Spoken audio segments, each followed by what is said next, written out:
Yo, what's good, Progress Games? This is the day. The store page is now live.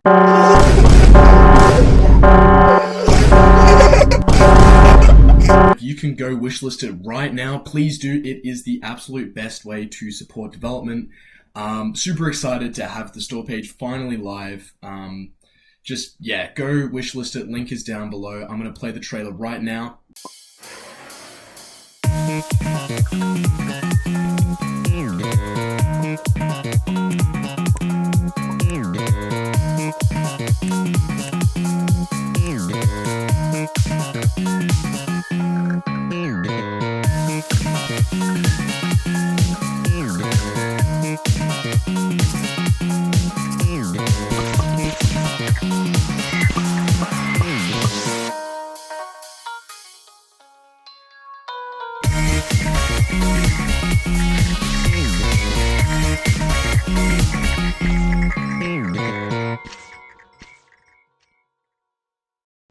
Hope you enjoyed that trailer. And I'm going to talk a bit today about what I got done. So, as you can tell, it's obviously still during the day, so it's about 10 past 4.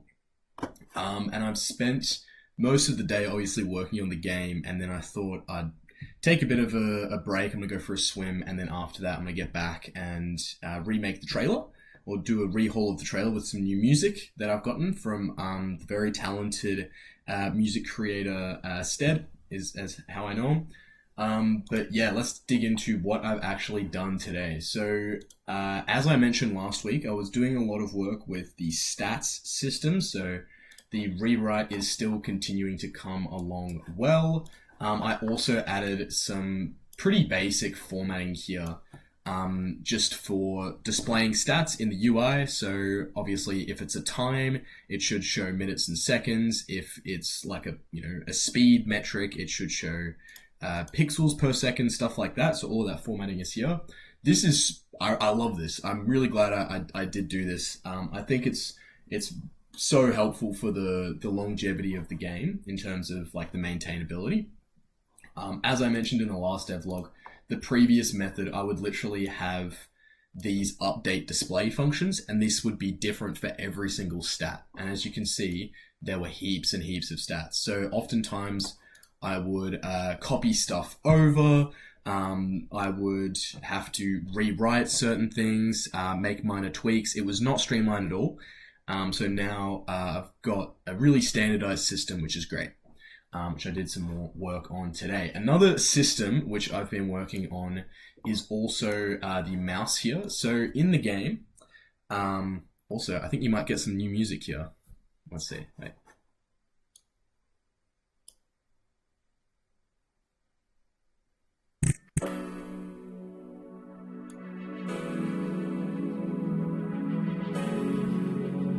That's the new music. I'll keep it pretty low for now. I think I turned it down as well for the video, just because I didn't want to blast you guys. But yeah, that's I think the music sounds incredible. I'm still working on something which is just the way the music's actually going to kind of get incorporated into the game. So for example, when you pull up the settings screen, I'm not sure how well you can hear the music, but what it's doing is pretty much equalizing it such that only the lower end plays, so a lot of the higher notes are pushed down, which makes it feel like it's kind of in the background. It also speeds up for the game. But that's not sort of what I was showing you. I was showing you here, so see these little icons now show up above my cursor when I pop a power-up.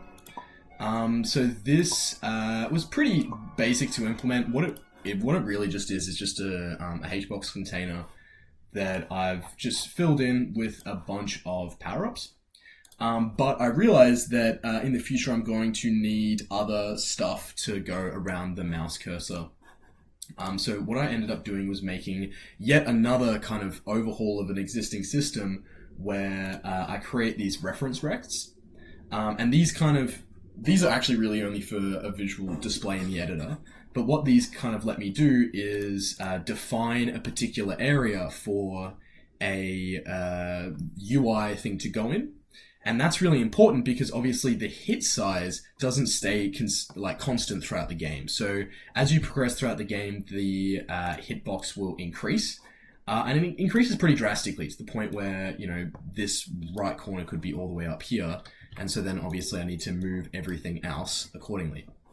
Again, I'll show you a previous terrible way of doing things. I think I got rid of actually most of it, but I pretty much had this process function. And if you're not familiar, process function is called every single frame. And every single frame, I would update the position of the hit bar, the combo bar, and the power-ups bar. So that's every single frame I was doing those calculations. And the reason I was doing them every frame is really just because that's how it was set up. There was no other methods or anything that I could call less frequently. And also I squish in which you can't really tell, but I squish in the hitbox when you click. So I thought it was really important to make sure I updated the position every frame because, when it squishes in, it makes sense for stuff to move as that scales, when in reality, that's not super necessary. And in fact, kind of a bit more intensive than it needs to be. So what I've done is created a mouse UI resource, which you can see in the top right here. So what I can do is define a position, an alignment, the amount of, or every X frames this will update. So every 3 frames, the position will update.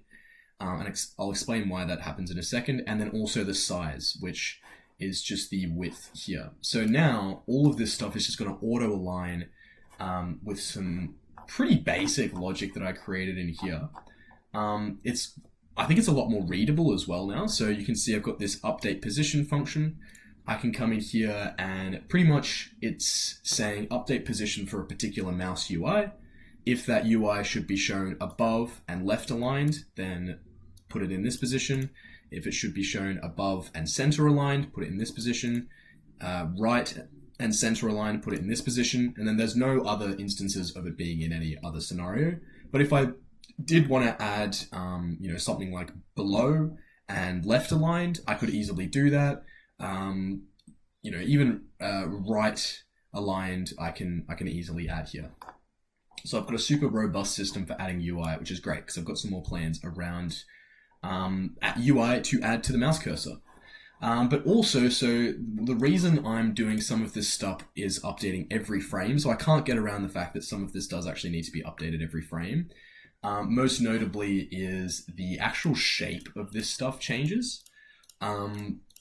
So I just need to make sure that that's consistent and the sizing and everything works well. But yeah, I could probably reduce it even more because I am sort of trying to make sure the game is as optimized as possible because, as you can imagine, it's an incremental game. So late game, it gets pretty hectic. Also did quite a bit of work on the stat display here. So I'll actually pull it up. As I mentioned before, was doing work on the formatting. I've also done quite a bit of work. Actually, I might have to... I don't know why this is taking so long to load. I've also done quite a bit of work on the visual display side of things. So I'm just going to go into here and here and uncomment this and then load this up again. Yeah, I guess also while it's loading, I also, which you can kind of tell, as I said before, I've been doing that music system. I'll show you guys a bit more of that in just a second. Yeah, so I'm just gonna let that go out. Obviously, when you get to this point in the game, you'll have a big cursor like this and stuff like that. So I've been testing it with that on day 43. Yeah, so now, which wasn't happening before, the correct numbers are being shown here. So that's all working really, really well. It's all looking super clean. I'm really happy with... it took a while to get this working, but the stat system is pretty expandable now. The next step is going to be making it such that these two are unlocked by default, and then these ones are unlocked a bit later, which hopefully I can get done in the next few days. We'll see. I'm doing traveling shortly, so we'll see what I can get done. But That's the idea. And then I'm going to actually be sending this to people in the Discord server. So if you do want to play this new feature, you will have to join the Discord server. There'll be a separate itch.io page for this particular build to collect feedback. Yeah, that's the way I'm planning on setting it up. And then, yeah, the last thing I'll show you is just this music manager, which is actually pretty interesting. So I learned quite a bit about how Godot actually manages audio. And so what it pretty much does is it uses channels, which if you're familiar with like, you know, a DAW system, then you'll likely understand channels intuitively, but it's pretty much this here where I can create different channels, put effects on those channels, change the volume and stuff like that. So I was able to create, as I mentioned before, that very simple equalizer effect, where it pretty much just stifles the high notes and kind of boosts the bass a bit. This might be a little too boosted just looking at this, but that's what I've done there. And then pretty much what it does here is it will link each soundtrack to a particular planet. It will also keep in mind the states to play the background version, like the part where the low notes are amplified, or the main version. It'll note that down, as well as the speed up pitch when you start doing the mission. And then all of this is really easily just automated. And I'm able to, for example, fade between two tracks, stuff like that. So this is still a work in progress. I'll probably have the system built up by next week, but that's also what I've been working on today. Yeah, again, please go and wishlist the game on Steam. Actually, as of recording this, the game is actually not out on Steam yet, so I'm just hoping by the time this video comes out, it will be, which I'm hopeful that it will be, but we'll see. But yeah, thank you guys for watching. Thank you to Sharang and Hugo Games, the Day One members, and I'll see you guys in the next one. See ya.